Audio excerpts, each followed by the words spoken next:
Want to hear one of my favorite life hacks on how to ward off resentment?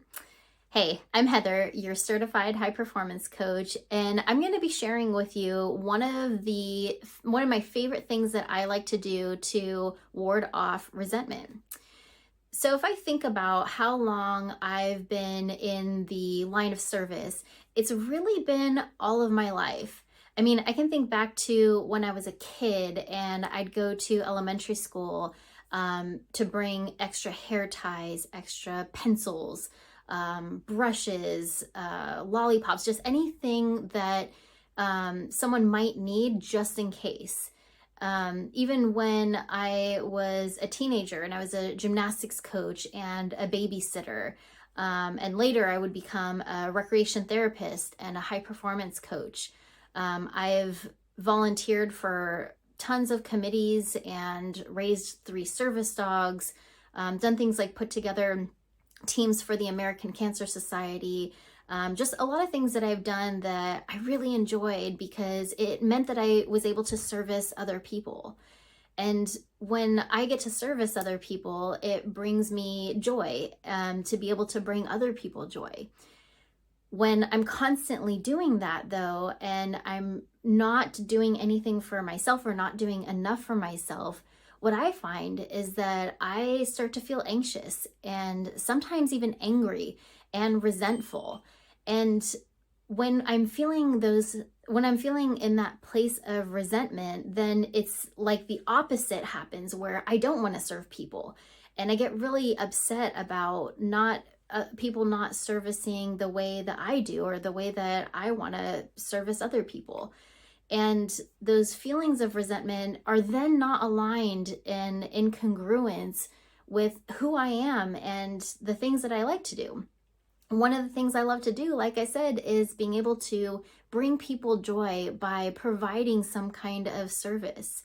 So one of the things I love to do is, and that I highly recommend, is to fill your bucket.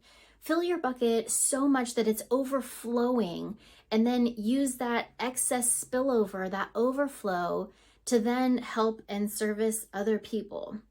How do you do that, you ask? Well, one of my favorite hacks is to ask myself an anchoring question or tell myself an anchoring word, something that reminds me to stay grounded and to make sure that I'm coming back to those feelings of who am I, what are my values, and what's in alignment with me.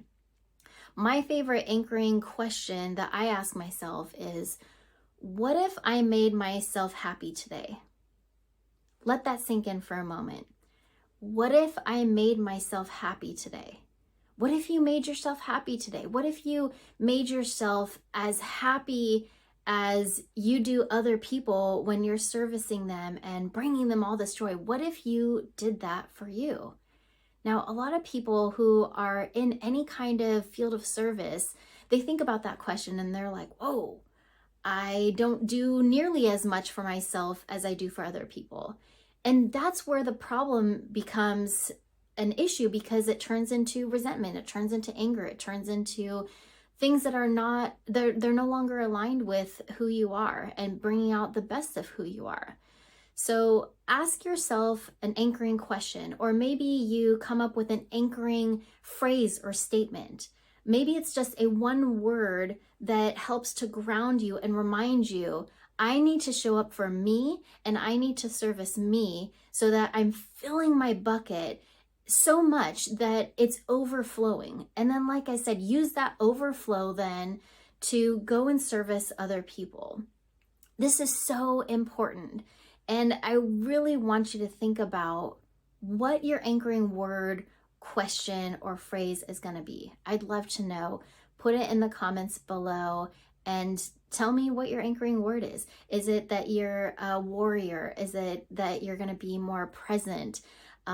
Bring vibrant joy? Whatever it is, to remind yourself to show up for you and to service you so that you can better service other people and you can better show up for other people. I hope you found this helpful. If you did, put it in the comments below and let me know what your anchoring word was, and if you found this helpful. Stay tuned for more tomorrow, and I'll see you then.